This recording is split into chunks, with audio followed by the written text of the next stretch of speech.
Hey, Monica here. Thanks for listening to this clip from our full podcast. Well, I love the history, the folklore, because that brings us to my favorite part, which is the present day and pop culture. And the transition from a vampire as a soulless, evil, bloodthirsty villain to a sexy, immortal, sensitive sometimes, who is, in my favorites, star-crossed in love with a human that they can never have and also never want to harm. So that's kind of where the history takes me, because let's just face it, I live in the here and now. I needed to find the dividing line between pop culture and the folklore. And for me, Anne Rice stuck out as the person who made that transition. Anne Rice's book, Interview with the Vampire, really gave vampires heart and humanity. She made us able to sympathize with this character who, for all intents and purposes, is soulless, bloodthirsty, and evil. But she gave us their backstory. She made us understand how it was they came to be who they were. That for many of them, it wasn't a choice. It was something done to them. And for some of them, it was a choice that they tried every day to fight against. That's where I see it. I haven't read any of the Anne Rice novels, but I know we have a story about watching Interview with a Vampire in college. Yes, you got me started. You just invited me over. It was movie night and you popped it in and we watched Interview with the Vampire and I loved it. I loved the character arc. I loved the inner turmoil. I loved how it was just as gothic as it could get, if you really want to be honest. I mean, the cinematography and the costumes. Yes, I love a good gothic story. And not a gothic story, but a good gothic story. And Interview with a Vampire hit all the notes. And let's just talk about who was in Interview with the Vampire. Yes. You have young Brad Pitt, young Tom Cruise, Antonio Banderas.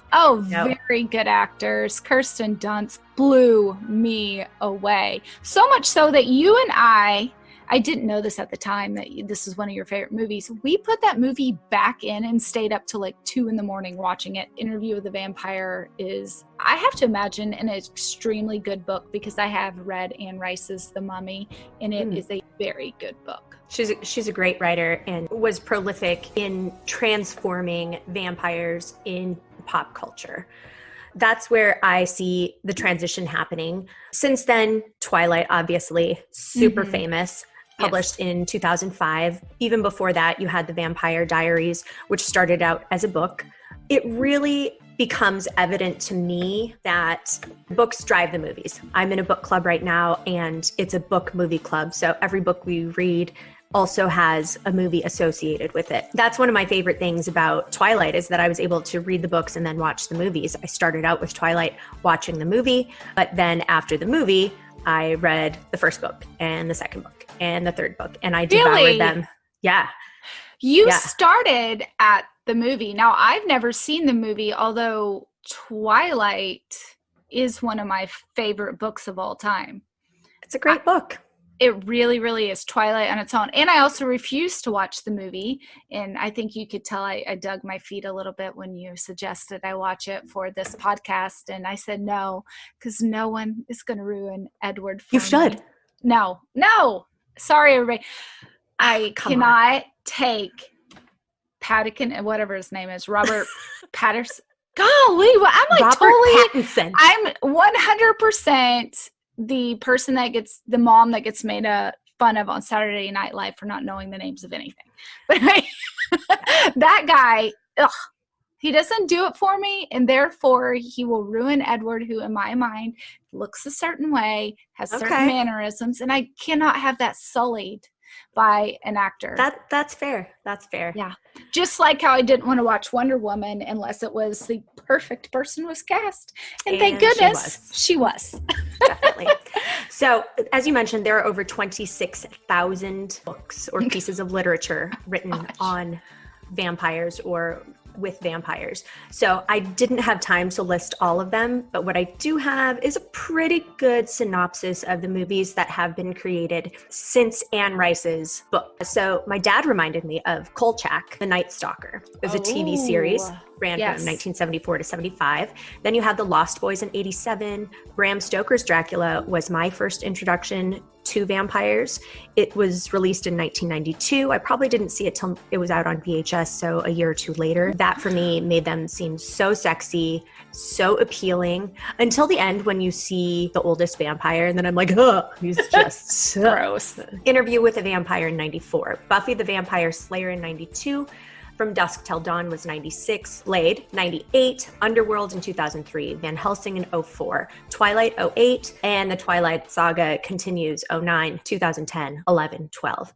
But you also have TV shows. You've got Buffy the Vampire Slayer in 97, Angel in 99, True Blood, which I also loved. I binged that hardcore in 2008. I mean, it was all vampire all the time for me after Twilight. It was Twilight and True Blood and the Vampire Diaries. I loved that show too. So that's how I see it breaking down. You have these surges of obsession with vampires where everything comes out.